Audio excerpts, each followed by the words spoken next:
Go live.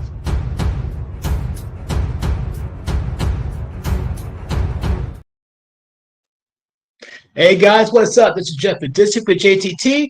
And in case you haven't noticed it, rock with Deadpool. We could do about superheroes or anti-hero movies.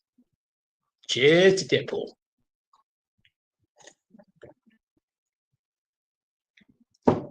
Put it this side so we'll spill it. I got a question for you guys. Remember the Deadpool Wolverine movie from last year? And that scene when they saw Deadpool being created by Thor, and Thor was crying. Why was Thor really crying? Was Deadpool dying? Maybe that's why Thor was crying. And how so? But keep in mind, in Doomsday, Doctor Doom got the power of the Gauntlet and have godlike powers, and he had the ability to take away Deadpool's ability to regenerate, or at least to heal, well, not generate, to regenerate for an injury. What we took away that ability for Deadpool, and a mortal blow was struck to Deadpool, and he's about this close to being unalive. And Thor happened to be right there. It's a big what if. I'm not saying it's going to happen. I don't know, but you can't help but look at that scene. It's an actual scene where I think if it's in the TVA secret sec where they did like behind the authorities' back, but it's in the TVA, and they shoot video slices of what happens in time, and there's Deadpool masked off and Thor's arm. I can't tell if it's William Chris Helmsworth and all that stuff. I think it's Chris Helmsworth as Thor trailing Deadpool, and Deadpool like he's about to die. I'm like, whoa, and Deadpool's like, why Thor's crying? Why Thor's crying? That's crazy. That's some crazy stuff right there. But I do want to talk about the one thing that I managed to see. I managed to see Ironheart 1 and 2. It's pretty wild. It's some wild stuff right there. Let me show you at least the trailer so you know what I'm talking about. This, ladies and gentlemen, is Ironheart. Tech is the future. Riri, you can actually help people. I know.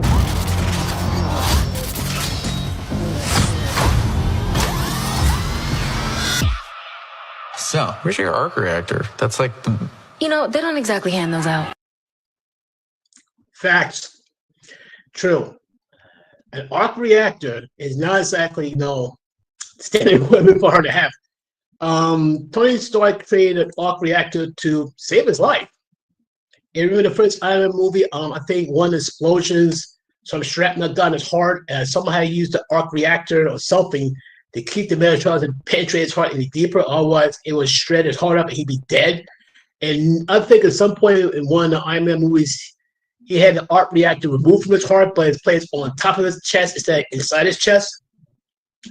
Yeah, I saw the part where the arc reactor is up and he got to reach inside his chest. That's very gnarly right there. But that was Ironheart. Riri, I forgot her last name, but she's a super genius. She was in Wakanda Forever. The first we see as Ironheart.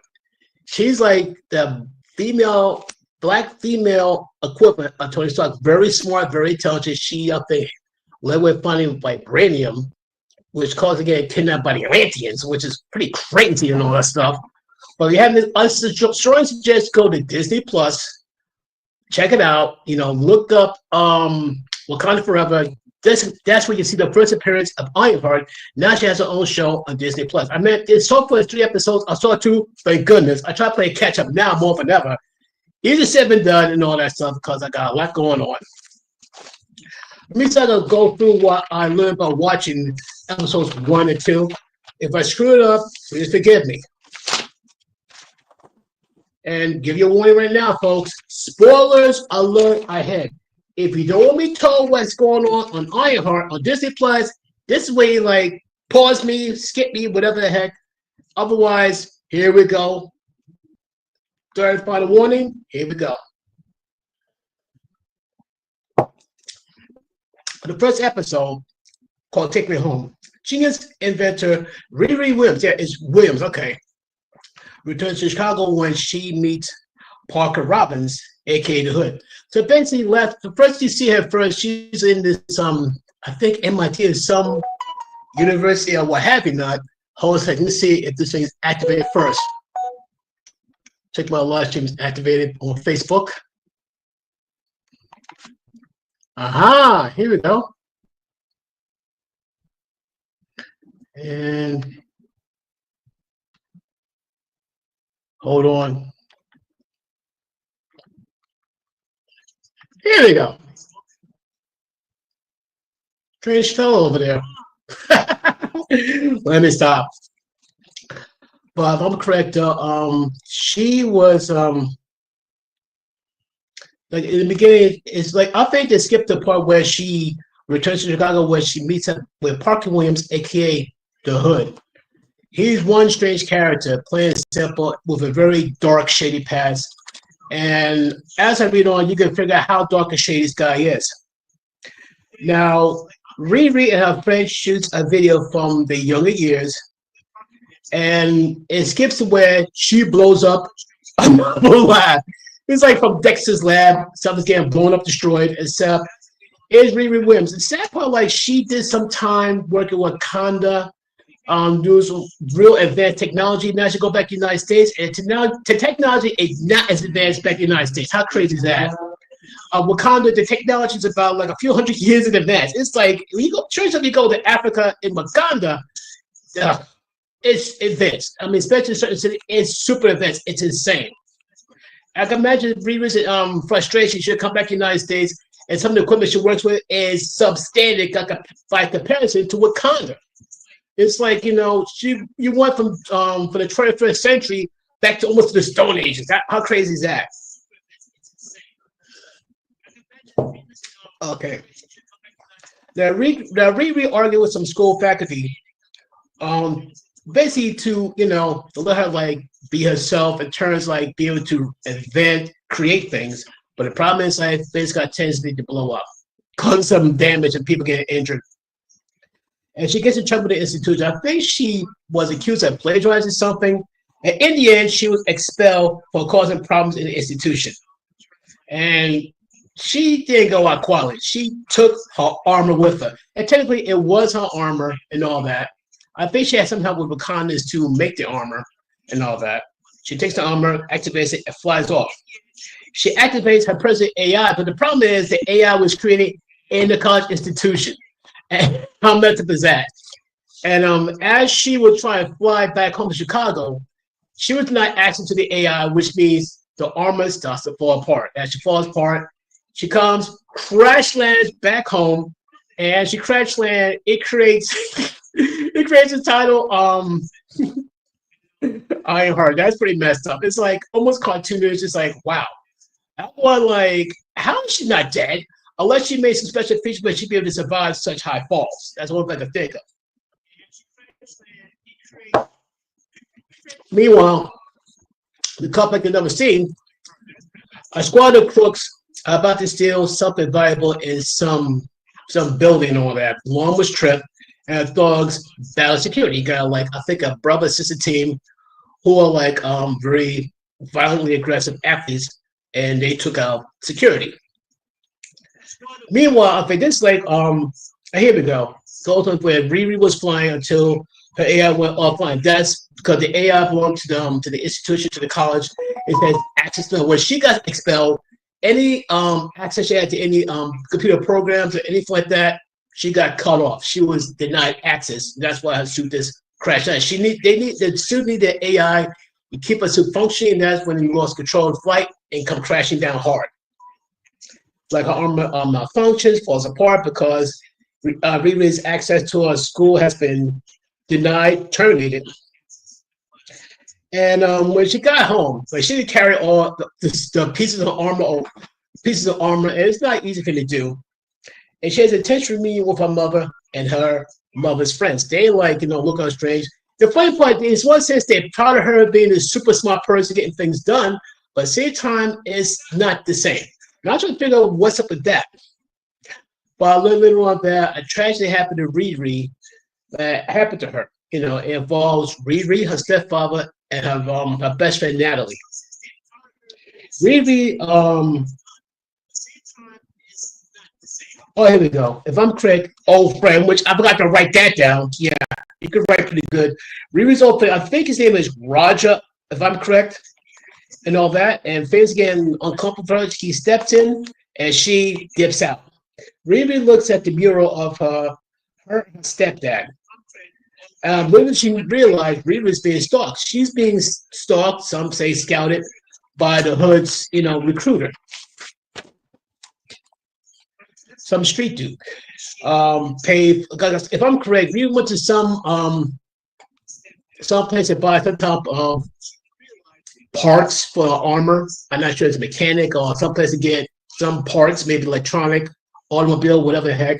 Some street dude paid for Riri's bill, and which is very suspicious. Like, Riri don't know this guy from Adam. He paid for a bill. She's cut for funding and all that stuff because before she left the institution, she tried to get fundings instead research to keep her armor going. I think her overall goal is to make her armor to be able to help with search and rescue and all that. Not so much go and fight, but to help search and rescue people, firefighting, rescuing. And I think that's a big deal. I'm not gonna lie to you on honesty. I think hopefully it would go to that point. I can imagine like if somebody had like a special exo armor to help rescue people from buildings get hit by earthquake, natural disasters. Like I said, I see some exoskeletons that are strong enough to lift things way heavier than an average person can lift. Like I say, they have one with one person lift a 200-pound weight until you got bored. So if you can press a thing to get bored, that means you can lift like about, like say, you can press maybe about 1 to 2 tons with the armor, provided you have enough battery power to do that. I think that's a very big deal. People have all sorts of instruments and electronics there. You can detect life, find life, and all that. That's a very big deal. Now, basically, the person who paid for Riri's bill, I think his name is Cousin John. He's like the recruiter of the Hoods gang. And basically, he arranged to have Riri, come see her beneficiary at a very sketchy pizza shop and all that. So she said, okay, she was given the address, go to this pizza shop, and she was trying to take the elevator, take the freight elevator. Now, the first thing she notices is like a burlap sack. It's like, okay. The first thing once she closes the freight elevator, first she knows that the elevator goes up, it stops. And of course, she's not happy about that because the place looks sketchy, but she needs money to keep her research going, to keep her armor up to date and being functional and all that. Now, a panel pops, she's trying to press the button on the elevator, and the panel pops out and is filled with dangerous gas. She has limited time before it kills her or something else. And she looks under the burlap sack, it looks like it has this duct tape, which is like, it doesn't look helpful. What are you expect to do with the burlap sack? Just use it as a mask? I don't think that's enough. So Riri's brain went into overdrive. Keep in mind, she's a genius, so she figured out how to how to get in a situation. Like, funny thing, the thugs were watching through a monitor because like earlier in the scene, one of the thugs tried breaking himself in the thug's muscles try to handle the security. But the problem is the original tech and mechanic. I think the guy's name is Andre. He's from Adult Swim. And all that. The guy sucks. And all that stuff. He caused the group almost get busted and then end up getting rid of him. Don't know how. Don't want to know. The thugs give Riri a test to see if she can escape with her life. In the end, Riri hotwires the elevator and starts her up, and she escapes the trap. They offer a spot, and she declines at first. The Hood offer her lots of money, and Riri joins the Hood's crew. Like, this woman is desperate for money. It's like, and they've told, like, they're like keep her like small, they gotta limit her, and like, in a way, questions like, if Tony Stark was in that situation, can we do what Riri does? I'm not gonna lie. In fact, folks, can I ask you a question? Let's say Tony Stark was in Riri's place. Do you think he might make the same type of deal with the thugs? Or you think Tony Stark will find another way altogether? Let me know in the comments down below. Let me see.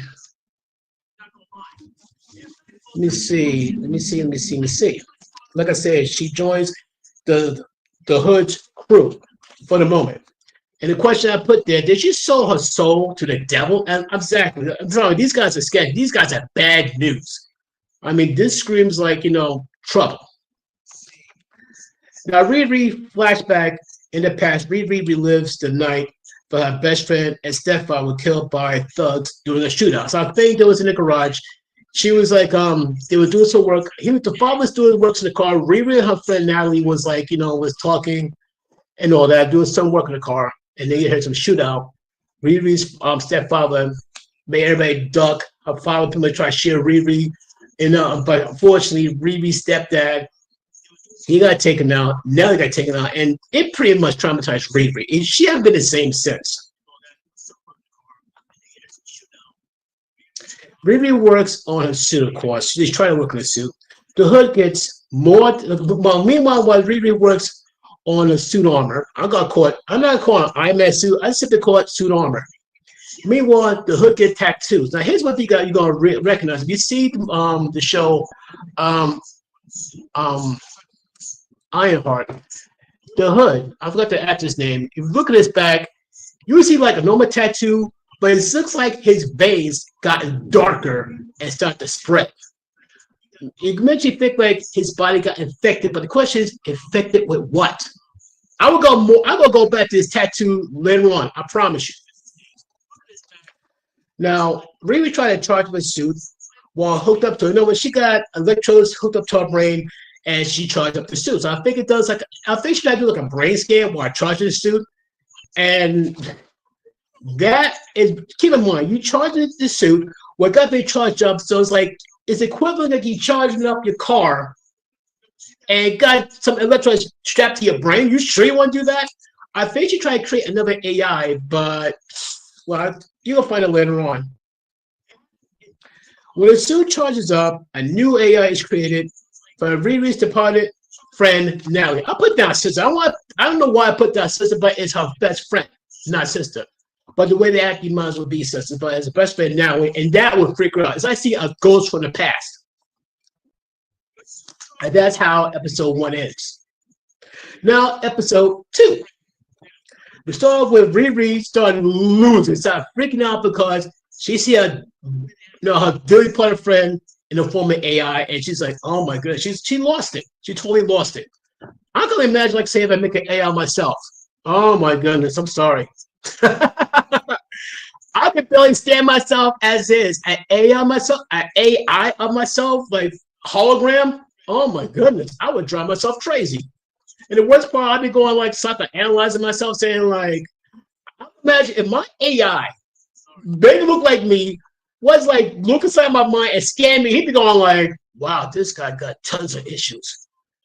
My work's I'm an AI. I'm hooked up to a supercomputer. My work is cut out. What comes to this guy? Oh man. Well, seriousness, folks, goes on to say that Riri sees Natalie, the AI. Riri's mom checks on Riri. Riri does not like the AI. She don't like the idea that the AI took a form of a dearly departed friend. It's like if you see someone who you passed away in a very horrible way, yeah, I understand why she got freaked out. No question about it. Now, Riri is called to join with the gang. Now, before she left, Roger advised Riri to hang out later. Someplace, some type of Saba celebration or some party, stuff like that. She takes him up on it. Let me see. Goes on here. Riri brought bagels for the gang, but she's on the way. She's a little late, but she got bagels for the gang.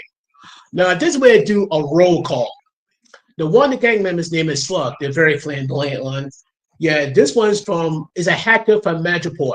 Now, it should sound familiar because the last time I heard the words Madripoor, it goes back to Falcon Winter Soldier with Sam Wilson and Bucky when they had to go to Madripoor to deal with some things over there. And like I said, if you look up Madripoor in the Marvel Universe, you'd be going like, oh, okay. You know what? Let me see if I can help you guys out here.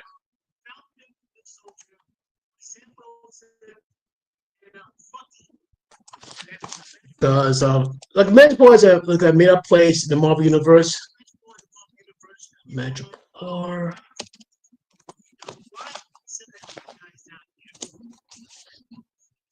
Aha, here we go.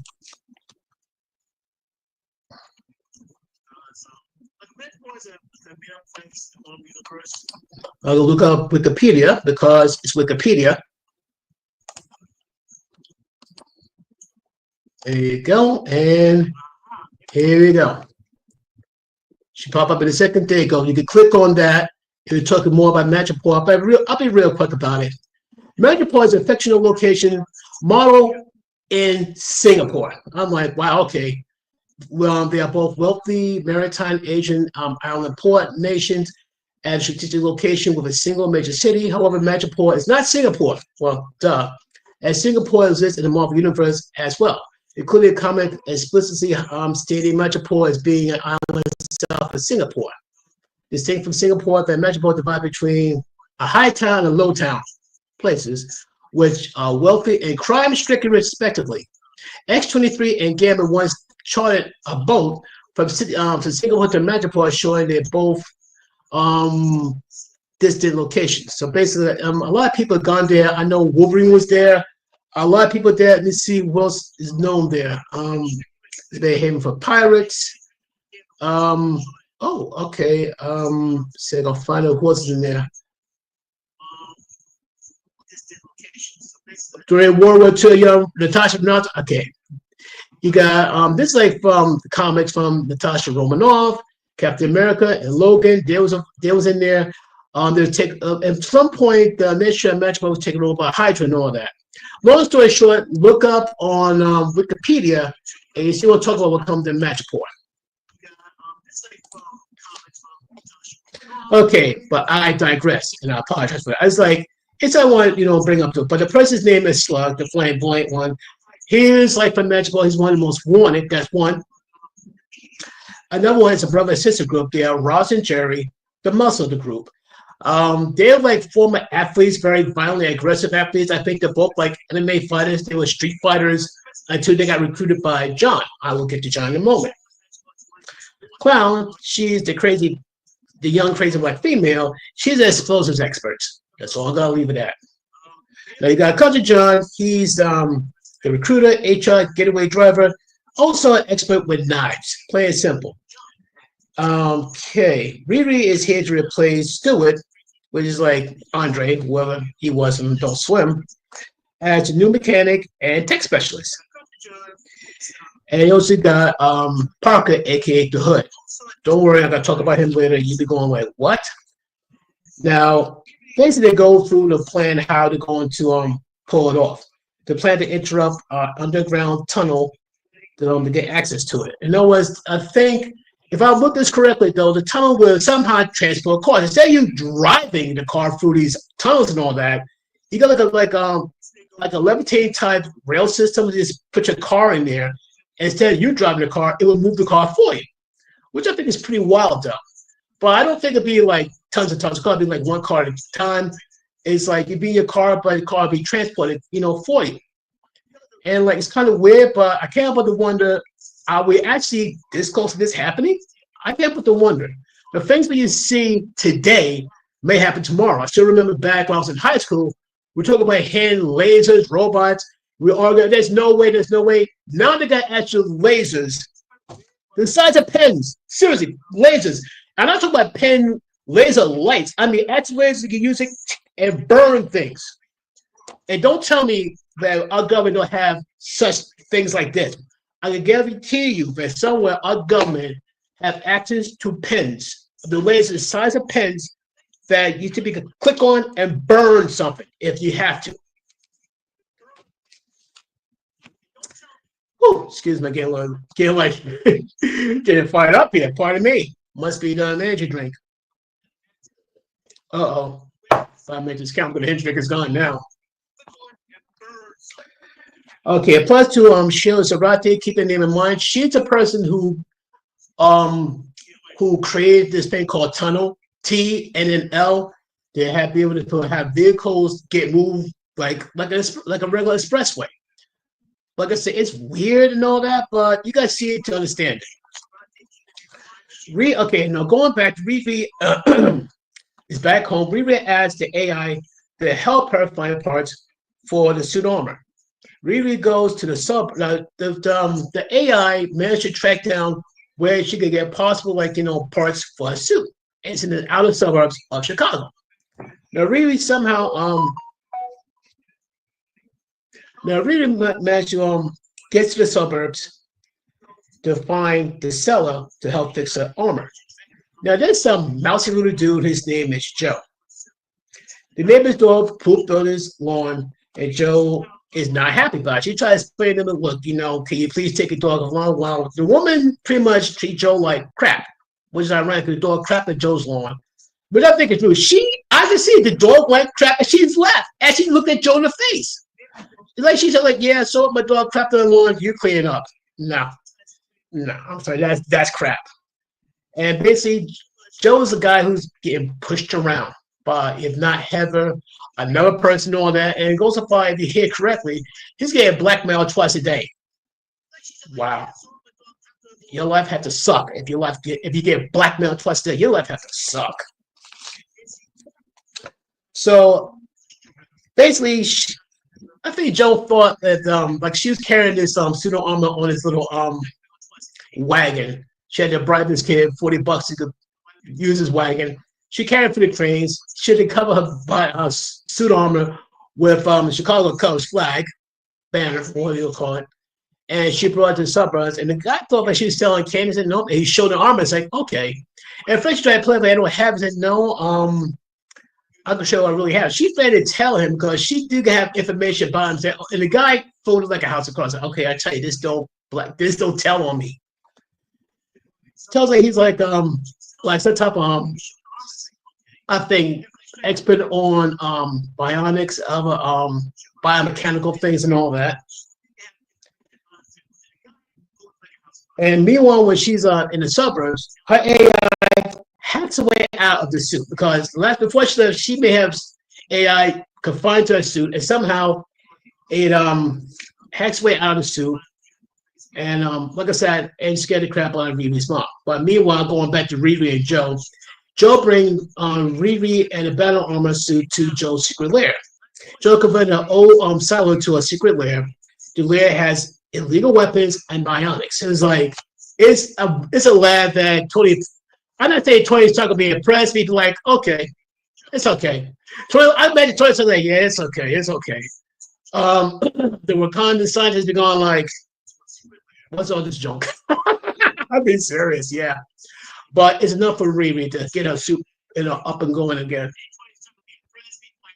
Now, meanwhile, Riri's AI, escape the armor, and somehow projects it through the summer device on Riri's mom's table and project with a painting and talks to Riri's mom. Freaks her out, but she calms her down and starts talking to her mom. That must be pretty unreal. Riri tried to fix the armor while trying to figure out, how this AI came to be. He said, like, well, how did that happen? She had to do a brain scan while charging the suit. And even like Joe said, technically that could have fried you. Must have a death wish, which is herself, so it could have helped. So yeah, the AI could help. If you think about it, though, I think somehow while doing a brain scan and trying to sue, it kind of like went inside recesses of her mind. And one of the strongest things in her mind is not they're the closest sisters and all that. So maybe that's why the AI is created. I think the AI tried to pick something that she can most relate to and most likely be able to connect with. And Natalie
Okay, let's try this again, folks. Wow, that's a pain in the neck.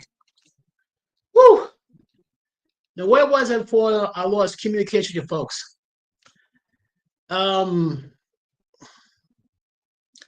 If I'm correct, Riri and Joe was talking about how, how to get the suit up and going. She just amazed at all these tools, all these bionics and tools that Joe has, how he accumulated them over the years.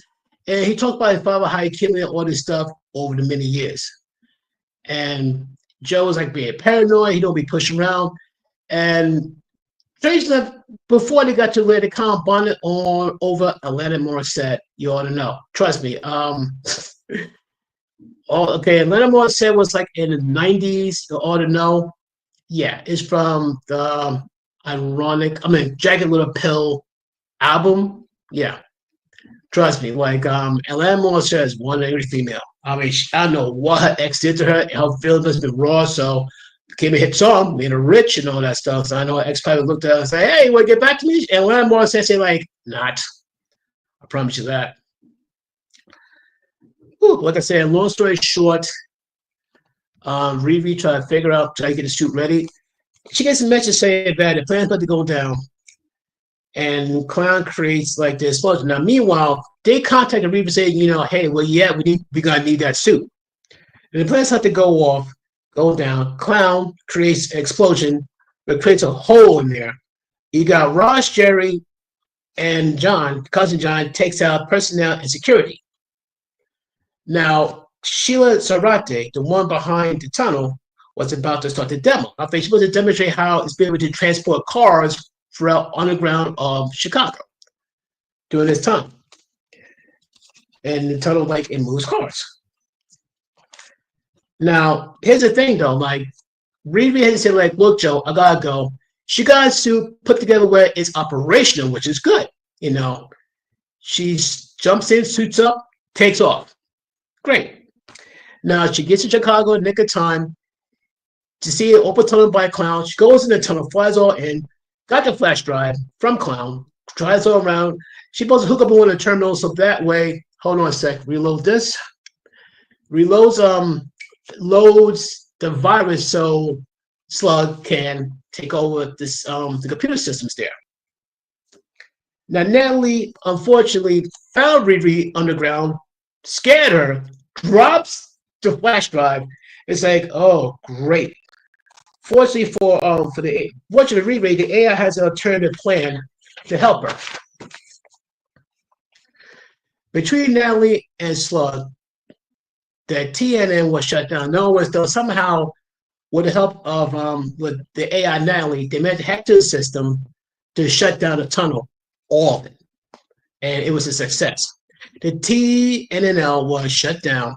Still, Zarate was in one of the cars in the demo when the shutdown happened. So basically, she was in a car, system went down, she was stuck, she can't and will not go anywhere. The leader, the Hood, materialized next to Sheila. In other words, though, one moment she was by herself, next to the Hood just appear right next to her. I'm trying to figure out what? It's not like he's like in the car this whole time. He just appeared right next to her. So did he teleport through technology or something more supernatural? There's a reason why I said that. Trust me on this. Now, the Hood forces Sheila to put the Hood's team on the payroll. At first, she resisted, but she signed regardless. She realized that, that she's in no position to say no.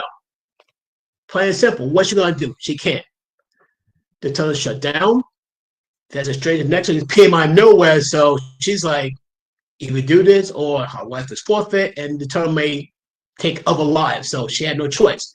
So she put the Hood's team on a payroll, making 6 figures, benefits and all the whole fund. And for us, no mission accomplished.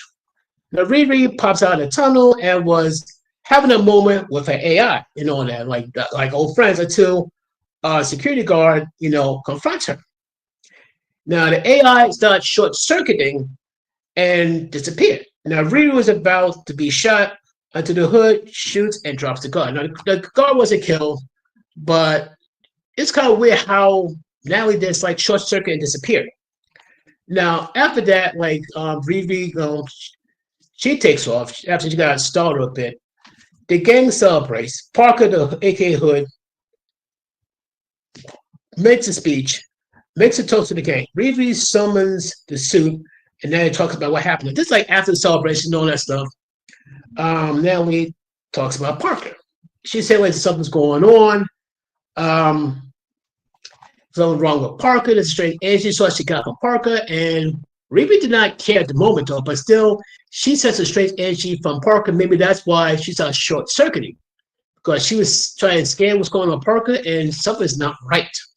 Now back with Parker at his place, the actual hood that Parker wore started talking to him.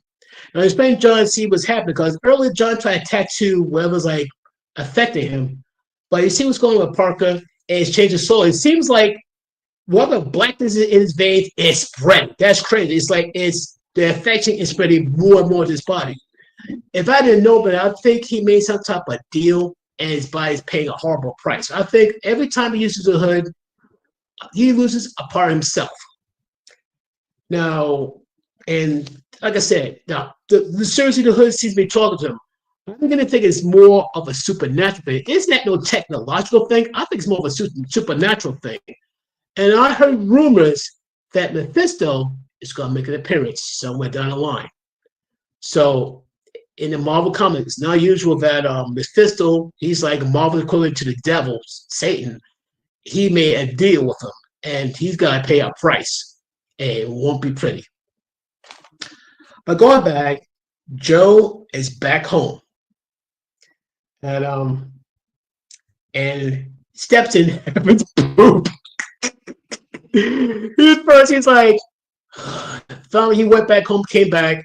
Now I thought he could have a gun. I was going to shoot Heaven's dog. Nope, but he did something just as subtle. He got these little clippers and clipped all of Heaven's precious flowers except for one that got his teeth. Joe took a step on taking back his manliness.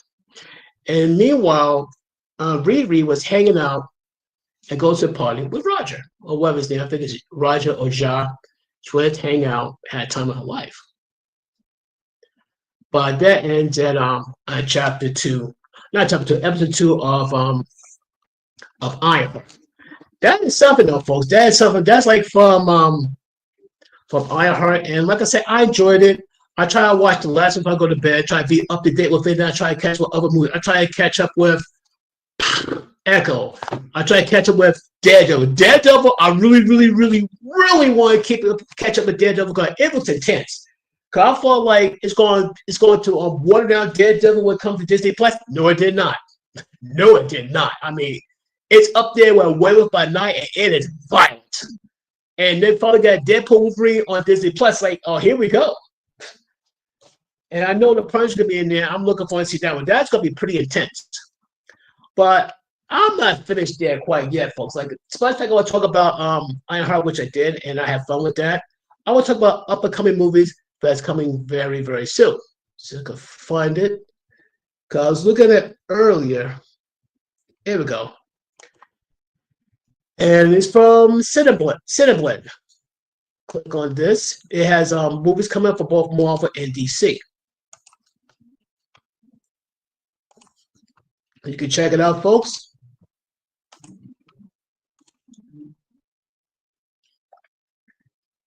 And let's go to Cineblend to talk about, say, it's a birds are playing. It's every major superhero movie coming out in 2025 and beyond. Now, of course, it's going to be the Fantastic Four. It's more in a retro futuristic setting.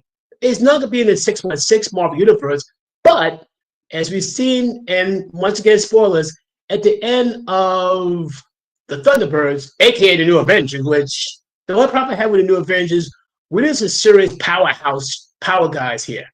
There's no Hulk, there's no Thor, but we need somebody who has some strength. Potentially, the only person who's potentially got that power will be Sentry, but the guy who played Sentry, the good guy, he don't become him because he becomes that superhero. The Void will come back and cause a lot of problems, though. You guys see the Thunderbolts I liked it. I'm not gonna lie. I really enjoyed it. I liked it a lot. But near the end of Thunderbirds, you get the Fantastic Four spaceships coming, into the 616. It's like, whoa, what happens going on here? Let me talk about the Fantastic Four. But before I do that, to go back here briefly, is you can pull up one final trailer from the Fantastic Four. And here we go. Herald his beginning. I herald your end. I herald Galactus.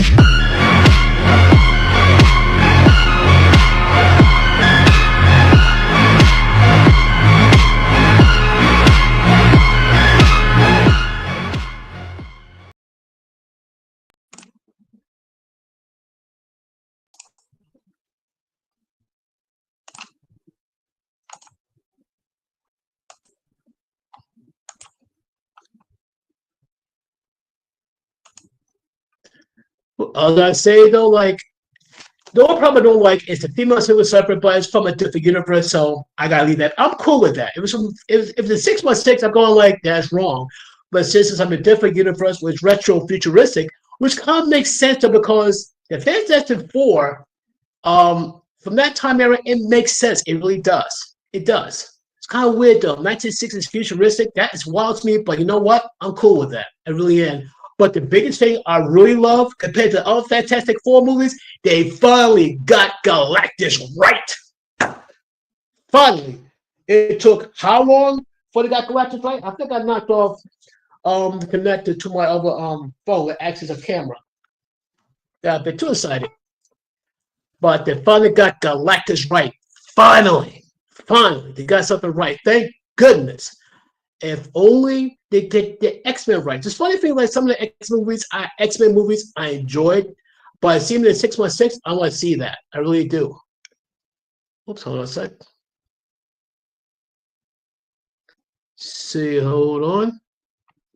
But finally, they got it right with the Fantastic Four. That's one. And also, let me see you really talk about the Fantastic Four briefly here. I have been a fan of superhero movies since my parents allowed me to see the Batman movies of the 80s and the 90s. Yeah, Batman the movie, and I think it's 1989. I've seen it. In fact, the friend I saw Batman with Michael Keaton, the first time I saw that, all shows were sold out. I thought I got there early enough. Nope. And they had about, no lie, 3 or 4 theaters, all of them sold out. All shows sold out. What? I'm serious. Every show from opening to closing, all shows sold out. I was mad. I went a couple weeks to see the movie. I was so mad. And the funny thing is, like, one of the guys actually dressed like Batman said, "Yeah, I got that super early get tickets. Tickets were sold out. I mean, all shows. That's how big it was. That was insane." Woo. But right now, I'm a lot older than some of these people. I'm like in my 50s, but I saw that one. But the upcoming movies, you can't able to be jacked up for it. Like I already saw Captain America, Brave New World, and I was pumped. I was so pumped for it. I'm not gonna lie, I enjoyed it. There's some movies that are not related to Marvel or DC, but they still be pretty good. Fellow comic book fans and lovers of all superheroes been witness to the full list of superhero flicks headed to theaters. So one of them is going to be Superman, July 11th, 2025. And all for nothing, I can't wait. If I'm correct, though, they're going to like make this Superman a bit more stripped down. He's not going to be super OP to where he can move planets. That's the biggest problem some people have with Superman. Like, he's too powerful. He's too powerful. Who's going to stop? Unless someone got kryptonite or have powerful magic, you're not going to move the guy. And that's fact. That is so fact. This was set for Superman July 11th of this year. The initial feature installment of the DCU first chapter, Gods and Monsters, is debuting the latest iteration of the Man of Steel, as played by David Corenswet. Corenswet. Writer and director James Gunn's Superman also features Raquel, I think it's Brosnahan, as Lois Lane, Nicholas Hoult as Lex Luthor. Okay, this Lex Luthor, I like him way better than that Jesse guy from Batman vs Superman. I like that guy way better because this Lex Luthor looks scary and menacing. He doesn't care. He look like he will kill anybody. Period, and could care less later. Seriously. So yes, I think he'd be the one to give that Superman. This guy had me convinced he's way better than Lex Luthor. And basically, give you Superman's level dog Crypto. Yeah, probably have with Crypto. He's too CGI, but I get it. You know, you can't get a dog the actual way Crypto does. I understand it, though. I do. I really do. Then you got the Fantastic Four. They're gonna be like about a couple of weeks after Superman. So that means for me, like, for a chance to get, I gotta catch Superman. I really gotta catch Superman really quick, or is it gonna be an issue here? Now, in Fantastic Four, you saw a trailer for that one.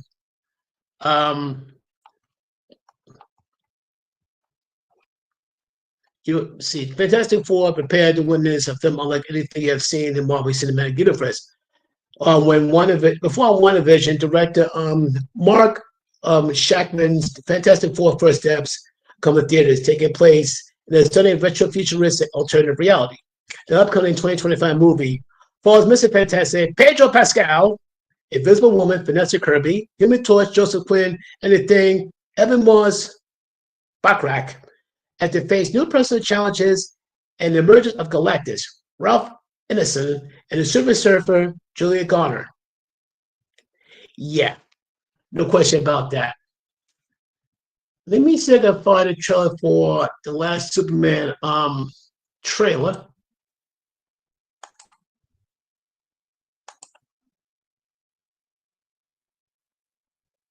Did I do that already? Let me check that. I think I did. Oh, yes, I did. Never mind. I did that already. Yeah, I must be getting tired. Even though I drink an energy drink, it's not affecting my brain quickly enough. So that's okay. Did Superman, did Fantastic Four. Yeah, Superman comes first on July 11th. Fantastic Four, the 25th of July. Toxic Avenger. Okay, I'm not sure anybody remember, unless you're a Gen Xer like me. The Toxic Avenger came around, I believe, in the 1990s. Maybe the 80s? I think late 80s, I think. Yup, 80s. Definitely 80s. The Toxic Avenger, August 29th of this year. And this is what it says here. This is what it says here. It was only a matter of time before one of the superhero genre's most awesome, cheesy movies was given a reboot. And nearly 2 years after its premiere at Fantastic Fest, the reimagining of the Toxic Avenger is heading to theaters in a glorious, gory fashion. Without an MPA rating, McCann Blair writes and directs the new take on trauma action. In fact, there's something called trauma film or something like that. And it's grossly funny, 1980 cult favorite. This time starring Peter Dinklage as an ordinary man transformed into a hideously deformed creature of superhuman strength, size, and strength. Time out. Okay. Let me see if I read this correctly, though.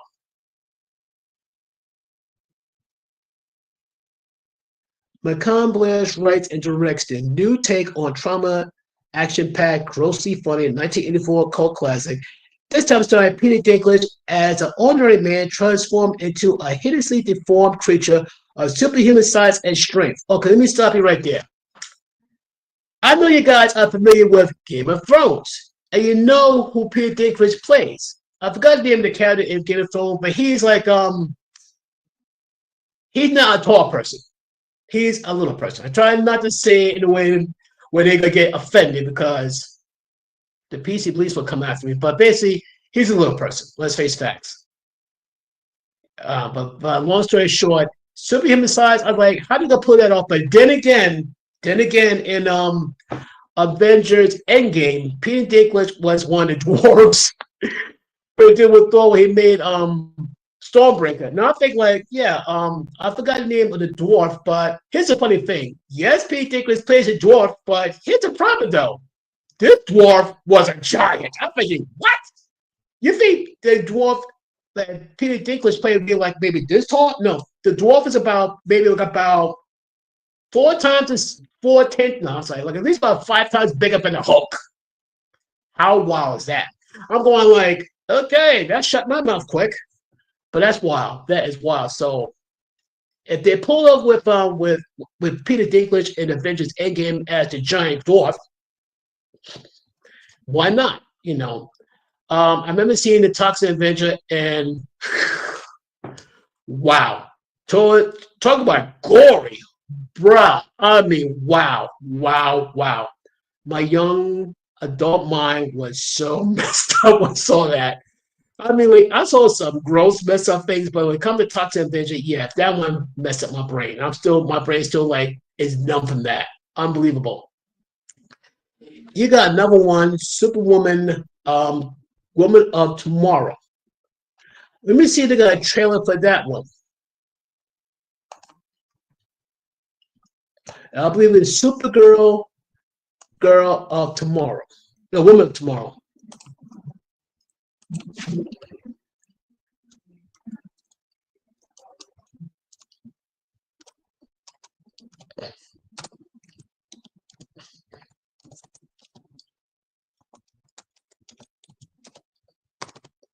See, they got a trailer for that.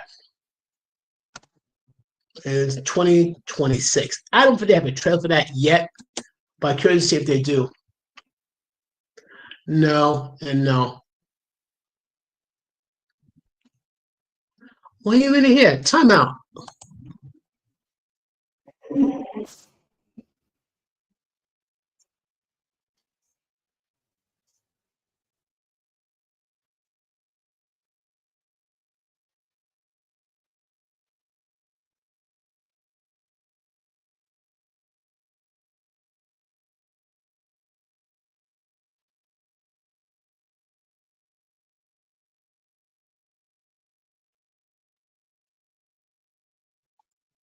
I don't think that's it. There's no way that's it. I don't think.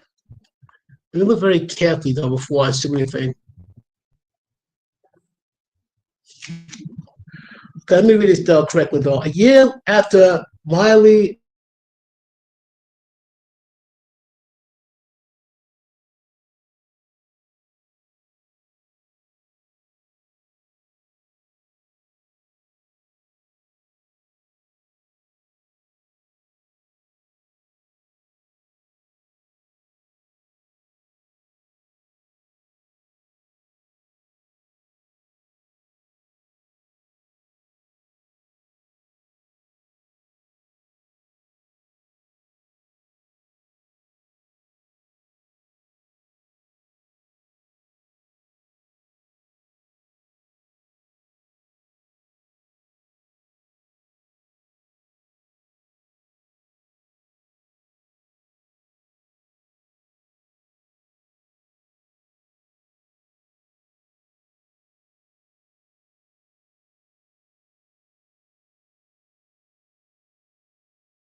Ladies and gentlemen, I implore you to please use my super chat so I can probably raise some money to get a new hotspot box because the one I have right now is pretty much about to go.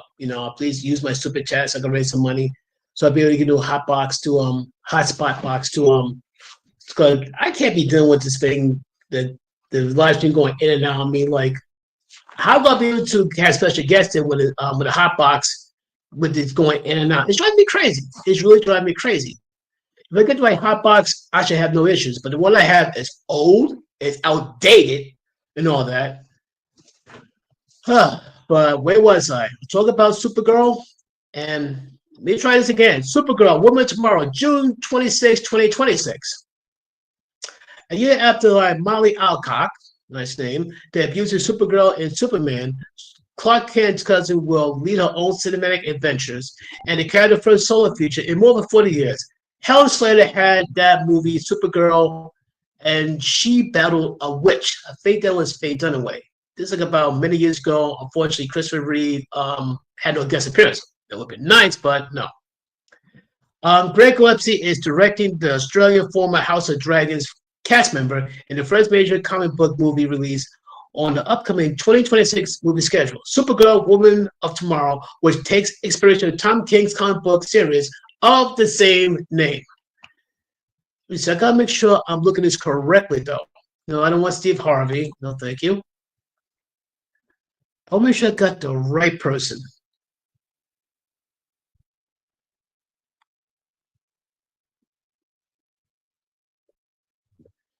If I remember correctly, though, if she got battle Lobo, that'd be interesting.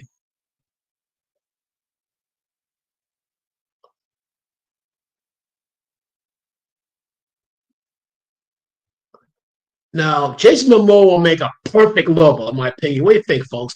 You think that Jason Momoa make for a perfect Lobo? I think so. Hold it.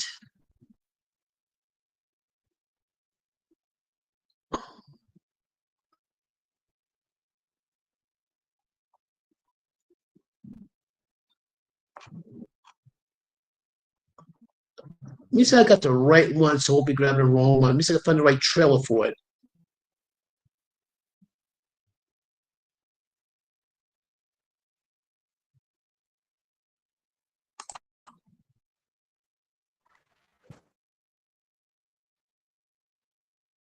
Yep.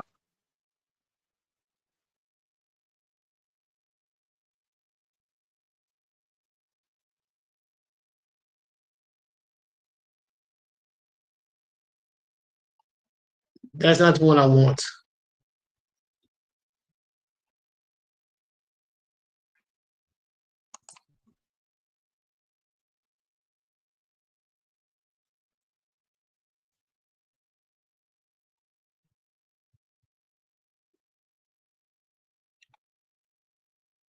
Hmm.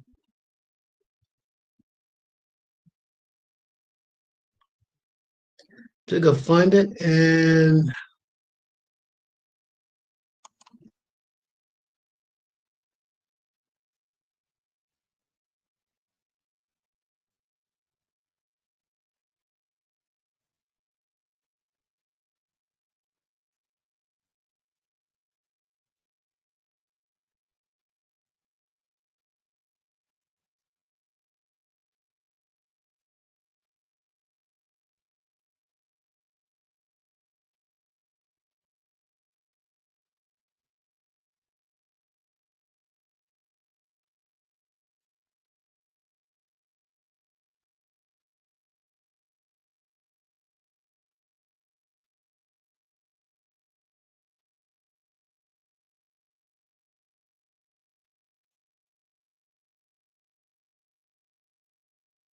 okay, I got the right one.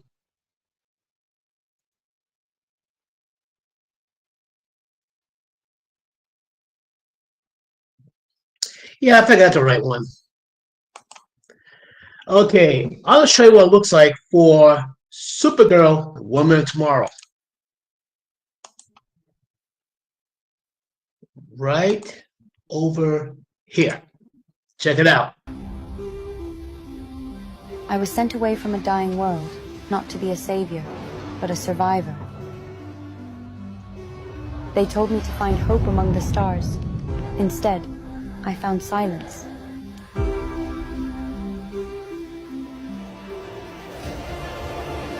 I'm here to protect this world, even if it doesn't want me. Kryptonian, this is gonna be fun. I won't let you take this from me. You think you're the savior? This universe doesn't need saving, only conquering. I lost my home once, never again.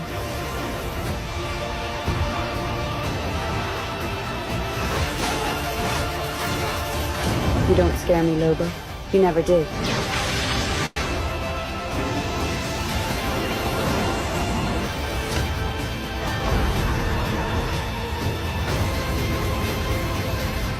Tomorrow isn't promised, but I'll fight for it anyway.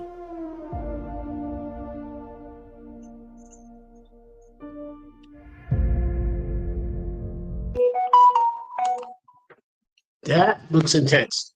Jason Momoa makes for a perfect Lobo. Perfect. No offense, he makes for a better Lobo for Aquaman. I'm sorry. I know what I like the Aquaman, but he makes for a way better Lobo. He was born to play Lobo. Of all characters, he was born to play Lobo. Plain and simple. They should have done it with him as Lobo from the beginning. Mm-mm-mm. Okay, so you got what else? Spider-Man, brand new day. Okay, this is what it says here. Shang-Chi director Destin Daniel Cretton is taking over the reins of another series by helming Spider-Man Brand New Day, the fourth MCU film lead by the web slinger. Tom Holland is set to return as Peter Parker for the up-and-coming Spider-Man movie, which also been cast Sadie Sink in a mysterious role. Because she played the part of May Parker, Peter Parker's daughter, but if so, how? Could she be MJ? Well, she's a redhead, and she's a fetchy little. She's a good-looking redhead, so she could be MJ herself. Who knows? Music will find trailer for that one. I doubt it, but I'd be surprised if you find that one. Who knows? Music will find trailer for that one. I doubt it, but I'd be surprised if you find that one.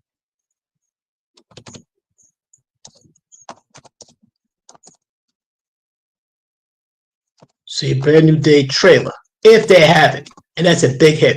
Most like a teaser trailer they did with Deadpool. The Deadpool teaser trailer is legendary. Wow. It's 9:04, and I still see some daylight. That's pretty wild to me. Most like a teaser trailer they did with Deadpool. The Deadpool teaser trailer is legendary. Wow. It's 9:04, and I still see some daylight. That's pretty wild to me.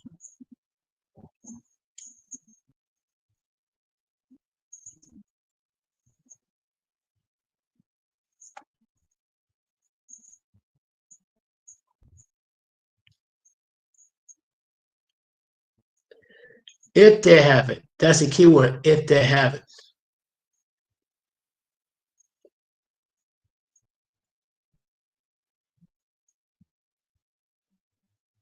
If they have it.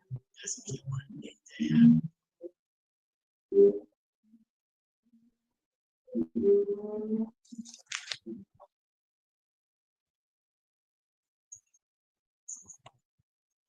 What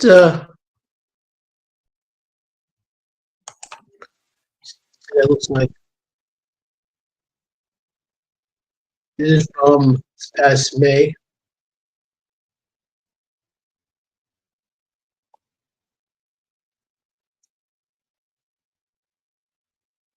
That's what Doctor Strange in No Way Home. He made sure everybody erased pretty much erased Peter Parker's from everyone's mind. You only know Spider-Man, but not Peter Parker. So everybody who knew Peter Parker as Spider-Man don't know anymore.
Question, is this legit though? I'm looking to try to find which trailer is legit, but it's gonna be hard. Try to find the newest one that came out most recently. Because if I'm correct though, this time around he's gonna run across the symbiote. Cause I remember when Venom went to the 616 briefly, went to this bar, and there's a piece of the symbiote left behind. And nobody addressed that. I don't think the symbiote just stayed at the bar. That symbiote was seeking for a new host.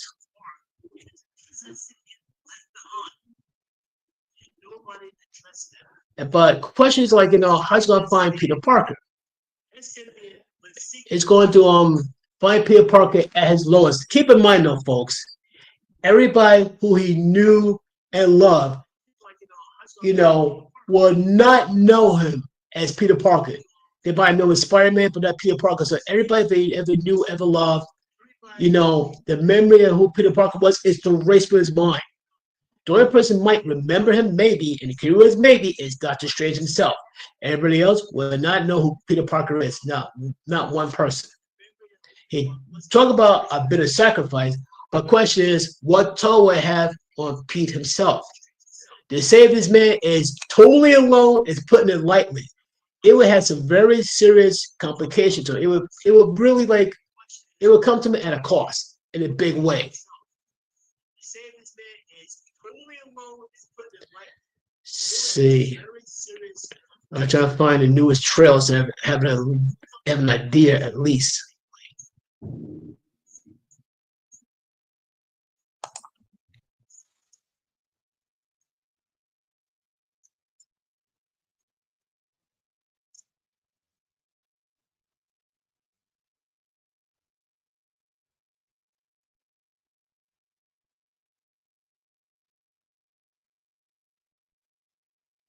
That can't be right.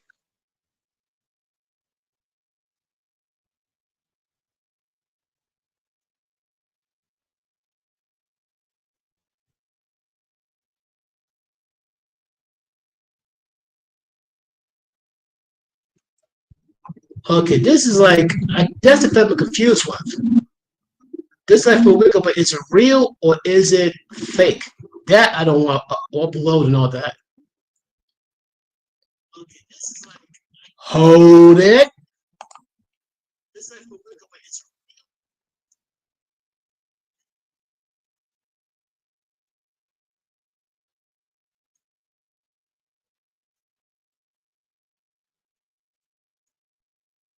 Maybe.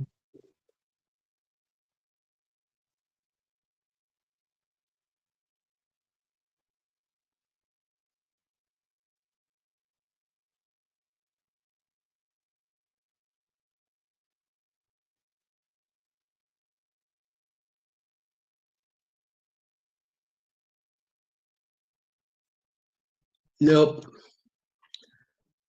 The funny thing is, the one with Supergirl, Woman Tomorrow, I'll show up on that one because it does have Jessica and the other female actress in the starring roles. This one here, I'm not 100% sure.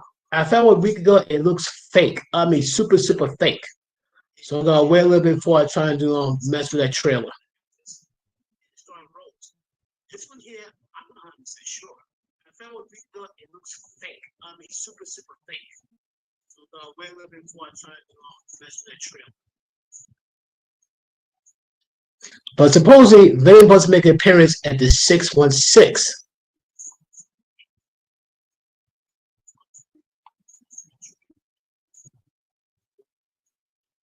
But supposedly, they must make an appearance at the 616. Let me check this out.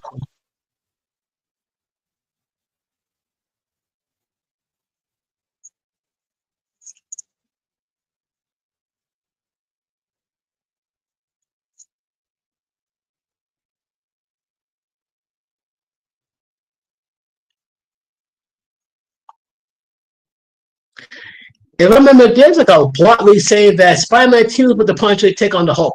Number one, if I remember correctly, though, when the Punisher first came on to the scene in the Marvel Comics, his job was to take out Spider-Man because he thought Spider-Man was a villain, but he's not a villain. But here's my thing: Punisher, Spider-Man gonna take down the Hulk. Good luck. Spider-Man's tough, really strong. Then you got the Hulk. Yeah. And I'm not talking about Professor Hulk. I mean the raging, rampaging. I mean angry, super angry, rampaging Hulk. You know the one. The angrier he gets, the stronger he gets. So, yeah. So unless the Punisher have a super powerful nuke, which I don't think is going to work. Wow.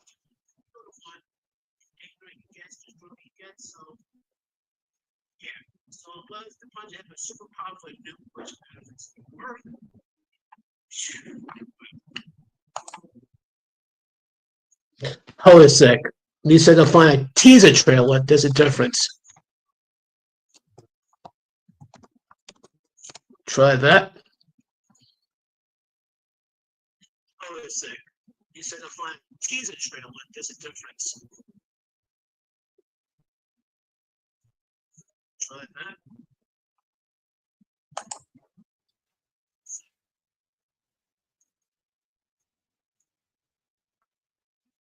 Okay, that's faked. I hate when people put these faked up AIs in here to get clicks. Like, if you don't have the actual legit teaser trailer, don't do the clickbait. I don't know. I'm saying try to get clicks on it, but come on, put something real, folks. Come on. Get clicks. Like, if you don't have the actual legit teaser trailer, don't do the clickbait. I don't know. I'm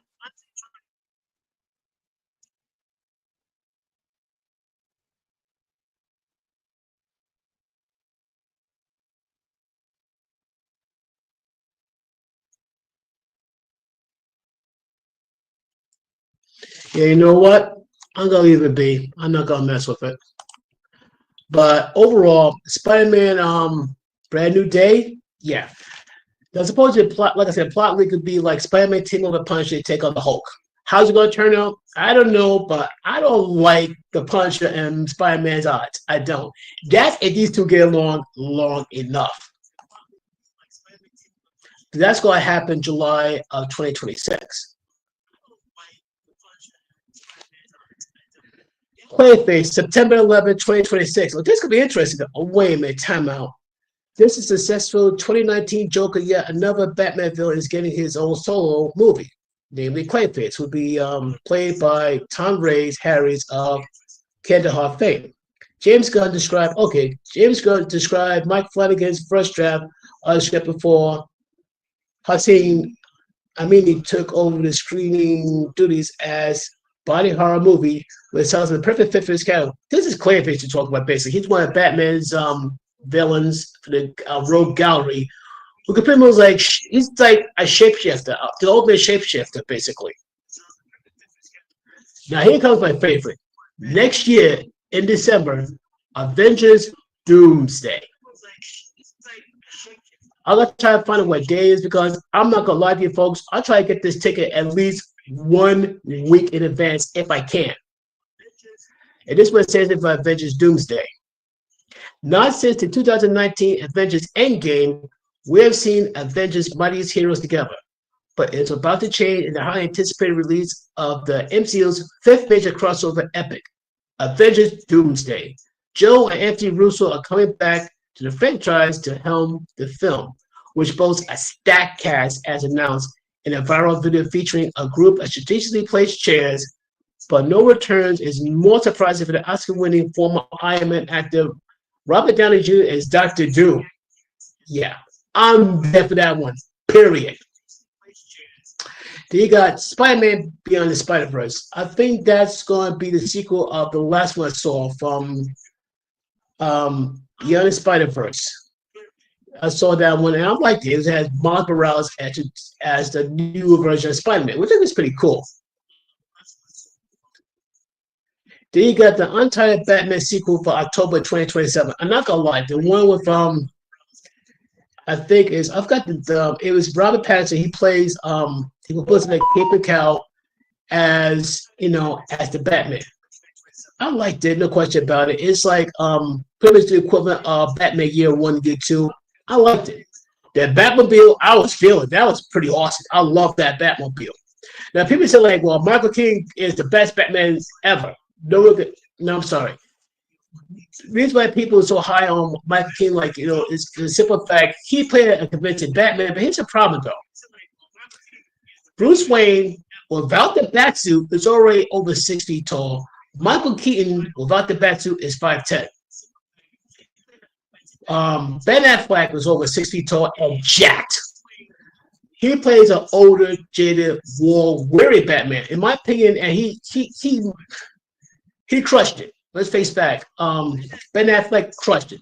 He sucked as Daredevil, but he crushed it as Batman, plain and simple. They got Avengers Secret Wars. That I cannot. It's another one I can't wait to see. Because that one's going to be when the Avengers return in 2026 with Doomsday. Only be the first half of the larger story, similar to the Infinity Wars and Endgame. The epic conclusion would be a reveal a year later in the Avengers Secret Wars, which will serve as a final chapter to the MCU's sixth phase, as coming out several months after its initial summer 2027 release.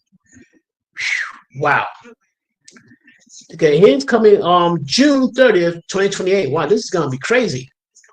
For the first time, Batman's most trusted ally Robin would be the lead of his own big screen adventure, but it would not be only followed by the Boy Wonder, the up-and-coming animated movie. The dynamic duo from writer Matt Aldrich and producer Matt Reeves would focus on both Dick Grayson and Jason Todd, and according to tweet posts by James Gunn, presented as a mix of animation, puppetry, and CGI. So basically, be Jason Todd and Dick Grayson. So it's going to be Robin and Red Hood, so to speak. Next would be like Armor Wars. That's to be announced in mid-2025. That would be, I think, in would that be a big screen or would it be on Disney Plus? This was says as in mid-25. We're still not sure what's going on with Armor Wars, which is meant to be the first big screen adventure led by Don Cheadle as James Rhodey Rhodes, who goes by War Machine, based on the comic book arc in which the Iron Man technology falls into the wrong hands. The project was one point supposed to be an up-and-coming Disney Plus TV show before being reimagined as a feature without any major updates since. So either A is going to be a movie or it's going to be relegated to Disney Plus special. The Authority? Okay, this is going a bit off the rails here. One of the most unique up-and-coming DC projects could serve as an intriguing alternative to fans eager to see the Justice League on the big screen. Again, Authority? What? Okay, described as passion project by James Gunn, the underrated DC hero team, the Authorities, made up of DC's more mature and now defunct Wildstorm imprint, such as Midnight, Deathblow, and other irrelevant vigilantes. So basically, what, the leftovers? Okay, cool. Black Panther 3. I wonder. In late 2024, Marvel Studios Vice President of Production and Development, Nate Moore, confirmed the deadline for a third Black Panther movie in development. Previously, Academy Award winner Denzel Washington has spilled the beans about the project, mentioning that Ryan Coogler was running a role for him while doing a press conference for Gladiator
Let's try this one more time. Let's try to finish this off before I get too frustrated because this is driving me crazy. I'm going to go by the characters that I'm aware of.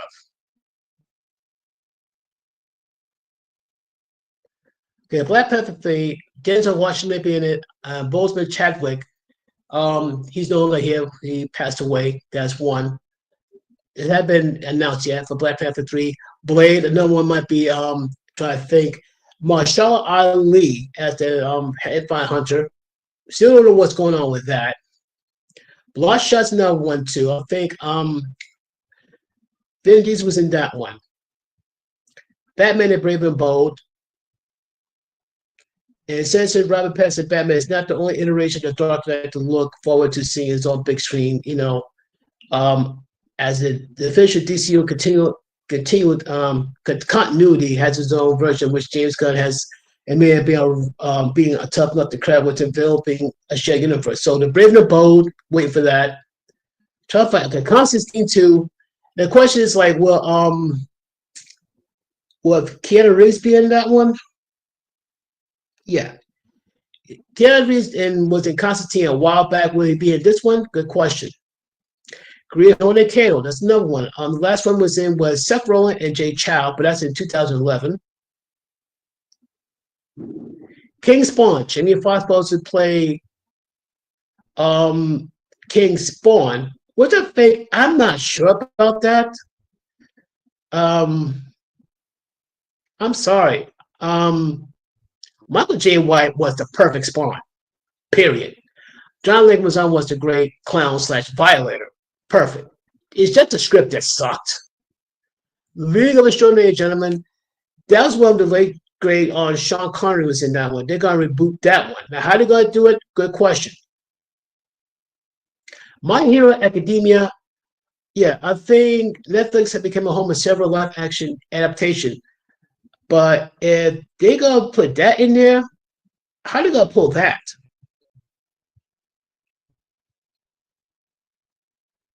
Now, it's unannounced. It's yet to be announced.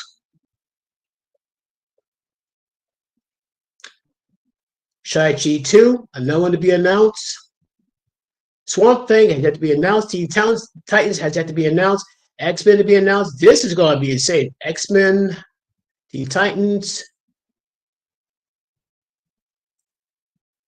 Woo, finally done. But like I say, I upload the link to Cineblend. Let me get over here first. Yeah. Woo! It's quite bad. Let me say reload one over here on Facebook real quick if I can. Something went wrong. Yeah, tell me something I don't know. Other than that, folks, that was something though. That was something. So I hope like you had enjoy yourself with this. We'll be talking about the superheroes coming, starting with I think Superman's coming on the 11th of July, followed by the Fantastic Four. So July's gonna be banging. But until then, folks, I gotta get ready to call it day because not gonna lie, I'm tired and hot. I will call it a night. I got other stuff to upload. But until then, folks, I'll talk to you later. Be cool. Peace.